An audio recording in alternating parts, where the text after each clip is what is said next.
Hello viewers, welcome to my channel. இன்றைக்கி நம்ம சேனலில் வந்து மங்களூர் பன்ஸ் எப்படி செய்கிறது தானே பார்க்க போகிறோம். ஸோ இந்த பன்ஸ் செய்கிறதுக்கு ரெண்டு இன்க்ரீடியன்ட் தான் தேவை. சரி வாங்க எப்படி பண்ணுறதுன்னு பார்க்கலாம். ஃபர்ஸ்ட் வந்து பன்ஸ் செய்கிறதுக்கு வந்து நான் வந்து மைதா மாவு எடுத்திருக்கேன். நான் வந்து 3 கப்பு வந்து மைதா மாவு வந்து ஆட் பண்ணுறேன். நீங்கள் வந்து மெஷரிங் கப் வச்சுருந்தீங்கன்னா அதில் கூட யூஸ் பண்ணிக்கலாம்.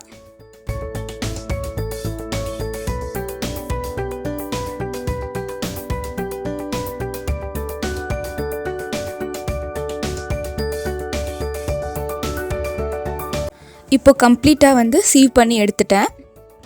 செகண்ட் ஸ்டெப் வந்து என்னென்னா, வாழைப்பழத்தை வந்து நல்லா மசிச்சு வைக்க போகிறோம். நான் வந்து 5 வாழைப்பழம் வந்து நல்லா பழுத்த பழமாக எடுத்திருக்கேன். இந்த பன்ஸ் பண்ணுறதுக்கு வந்து இந்த 2 ஐட்டம் தாங்க ரொம்பவே மெயினாக. ஸோ நாம் வந்து எப்படி யூஸ் பண்ணியிருக்கோம், 3 கப்புக்கு வந்து 5 வாழைப்பழம் யூஸ் பண்ணியிருக்கோம். இப்போ வாழைப்பழத்தை வந்து நல்லா மசிச்சு எடுத்துக்கலாம். ஸோ நம்ம வந்து பன்ஸுக்கு வந்து சுகர் வந்து ரொம்பவே அவசியம். ஸோ நம்மளுக்கு ஏற்ற மாதிரி உங்களுக்கு எவ்வளோ தேவையோ அவ்வளோ சுகர் ஆட் பண்ணிக்கோங்க. அதே மாதிரி 1 ஸ்பூன் சீரகமும் ஆட் பண்ணிக்கோங்க.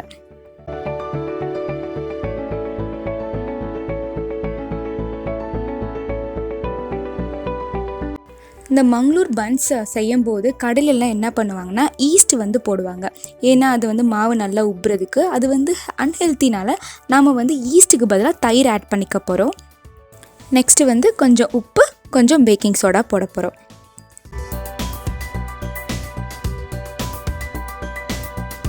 ஸோ வாழைப்பழத்தை வந்து நல்லா பிசைஞ்சோடனே மைதா மாவு வந்து கொஞ்சம் கொஞ்சமாக ஆட் பண்ணி பிசைய ஆரம்பிக்கணும்.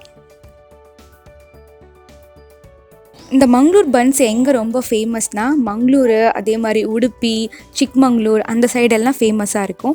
இந்த மங்களூர் பன்ஸ் நாம் வந்து தமிழ்நாட்டில் எங்கே சாப்பிட்லான்னு வச்சுக்கோங்கமே.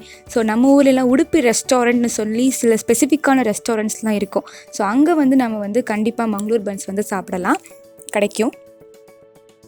ஸோ இப்போ வந்து நல்லா பிசைஞ்சு வச்சாச்சு. ஸோ நல்லா வந்து சாஃப்டாக இருக்குது. ஸோ இது வந்து எத்தனை மணி நேரம் ஊறுன்னு வச்சுக்கோங்கமே, 7 to 8 hours வந்து கண்டிப்பாக ஊறியே ஆகணும். அப்போ தான் வந்து நம்ம வந்து பூரி மாதிரி உருட்டி எண்ணெயில் போடும்போது நல்லா புசு புசுன்னு எந்திரிக்கும்.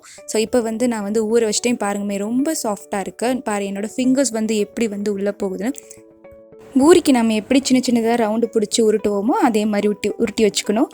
உருட்டும் போது ரொம்ப வந்து ப்ரெஷர் போடக்கூடாது. ஏன்னா வந்து பன்ஸ் வந்து உப்பாமல் போயிடும். ஆயில் நல்லா சூடான உடனே நம்ம வந்து பன்ஸை வந்து ஒன்றா போட்டு எடுக்கலாம்.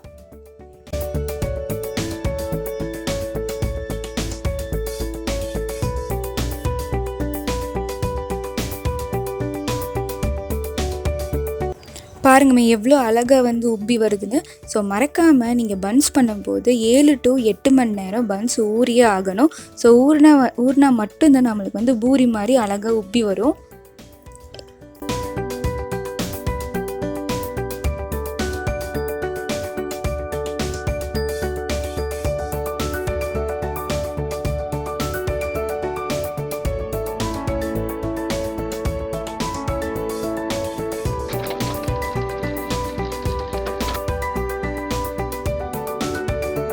பன்ஸை வந்து சட்னி கூட காம்பினேஷன் பண்ணி சாப்பிடும்போதே அதோட ருசியே தனிதாங்க. சரி வாங்க நம்ம வந்து மங்களூர் பன்ஸ் வந்து எப்படி இருக்குன்னு டேஸ்ட் பண்ணி பார்க்கலாம். ரொம்பவே சாஃப்டாக இருக்குது. நாங்கள் நினச்சி பார்த்ததை விட ரொம்பவே சாஃப்டாக இருக்குது. ஸோ இந்த மங்களூர் பன்ஸ் வீடியோ உங்களுக்கு பிடிச்சிருந்தா நம்ம சேனலுக்கு சப்போர்ட் பண்ணுங்கள். நம்ம வீடியோவுக்கு லைக் பண்ணுங்கள், ஷேர் பண்ணுங்கள். அதே மாதிரி கமெண்ட் பாக்ஸில் கமெண்ட் பண்ணுங்கள். தேங்க்யூ.